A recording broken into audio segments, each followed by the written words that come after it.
Hello hi అండి, అందరికీ నమస్కారం. నేను కేఎంఆర్.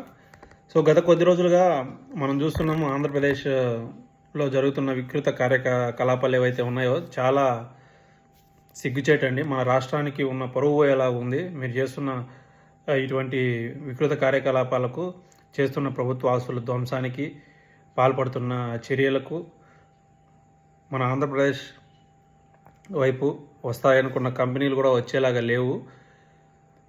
ఏదైతే టీడీపీ నాయకులు ఎవరైతే ఉన్నారో మీరైతే ముందుకు వచ్చి ప్రెస్ మీట్లు పెట్టి కనీసం చెప్పండి, మీ కార్యకర్తలకి ఇటువంటి దౌర్జన్యాలు చేయొద్దు, ప్రభుత్వ ఆస్తులు ధ్వంసం చేయొద్దు, ఎవరి మీద ఇట్లా దాడులు చేయొద్దని. ఎందుకంటే ఇది ఈ రోజుతో పోదు.